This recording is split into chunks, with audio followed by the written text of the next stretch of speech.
state dinner, he was at the tech handshake this morning, he was at the State Department luncheon, so he's really moving and shaking just the right places. Nikhil Kamath, thank you very much, and it's great to be here. It's a bit rainy, but it's fantastic to catch up with you.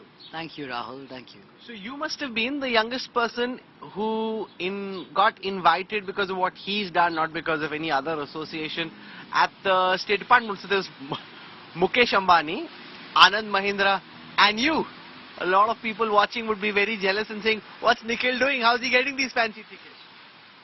Well, I think they were very kind, and I have to say I was surprised too, but I don't know, maybe this is testament to show that the government wants to support youngsters, a newer, younger breed of entrepreneurs.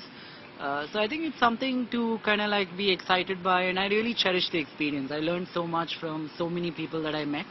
I'm exhausted because, like you know, it's been a tough 2-3 days, and I've been working nights because the Indian markets open like at midnight. And yeah, looking forward to getting back and sleeping. Well, that's interesting that you said, because Modi ji is not tired.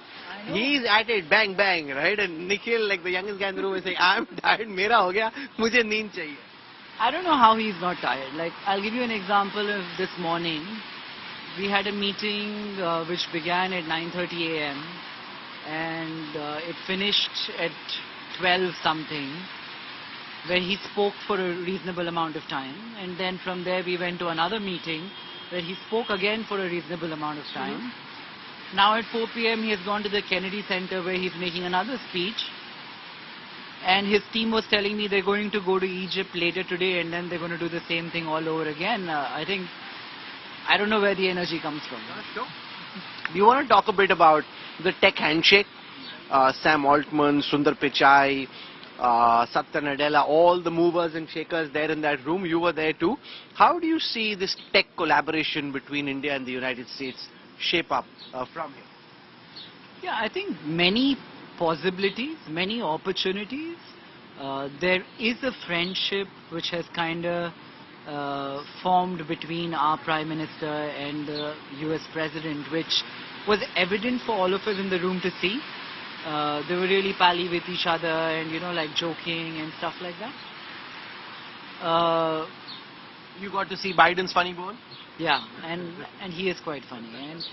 And I think even from like when I was in the room, when they asked me to speak, I was talking about the India stack and all the opportunities of exporting exporting our India stack and many things in our banking ecosystem per se to the West. Because banking in India, I must say, is more efficient, cheaper and faster than Western countries. And I think we're trying that experiment with Singapore a little bit, but India stack abroad I think will be a very valuable product. It doesn't even have to be implemented in a manner where India has any of the data. The data can be localized in their geography. But I think that's a huge opportunity for us to work with them, wherein we not only transport services, or we not only transfer services, but IP of some sort which has been organically created in India. So you met up with Satya Nadella, Sundar Pichai, Sam Altman. You want to talk a bit about how it was meeting with them and your big takeaways from those meetings?